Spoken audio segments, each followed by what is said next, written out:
I want to read this to you so people that are not in Florida can comprehend how bad the drought is here right now. This emotional wildlife moment captures a tired adult Florida panther resting quietly beside a glowing decorative waterfall outside a luxury Florida apartment complex, while nearby natural wetlands sit completely dry, curled peacefully beside artificial flowing water in a landscape stone feature. The panther appears calm and exhausted beneath warm daylight as the surrounding environment feels far removed from the wilderness it naturally depends on. What makes the scene especially heartbreaking is the contrast between the flowing decorative waterfall and the lifeless wetland nearby. The apartment complex maintains beautifully artificial water, features green landscaping, and carefully designed outdoor spaces, while natural marshes and wetland habitat only a short distance away have dried into cracked mud. Dead grass, exposed roots, and empty, shallow channels once filled with water and wildlife. Once connected ecosystems that included forest, wetlands, swamps, shaded cover, and freshwater access throughout their habitat. Wetlands are especially important because they help prey populations regulate temperatures, provide movement corridors, and sustain entire ecosystems across Florida landscapes.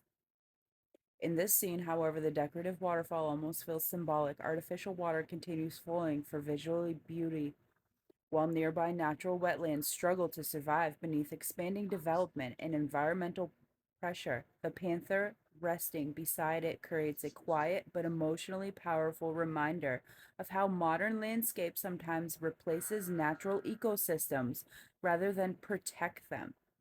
The luxury apartment environment adds even more emotional weight to the image. Balconies, stone pathways, palm trees, outdoor lighting, parked vehicles, and manicured landscapes surround the panther, while very little untouched habitat remains visible. Nearby, only tiny distant patches of surviving wilderness break the horizon beyond the growing urban environment. Despite everything surrounding it, the panther appears peaceful and non aggressive, simply resting quietly beside one of the visible water sources remaining in the area. The scene feels less like danger and more like silent adaptation within a changing environment. Soft daylight reflections, warm Florida humidity, realistic landscaping detail, and the soundless contrast between artificial beauty and disappearing wetlands help create a realistic documentary atmosphere rather than an exaggerated scene. This is what happens when you overdevelop an area that once protected animals, and then you bring in data centers and starve us of our fucking water. This is what is happening in Florida.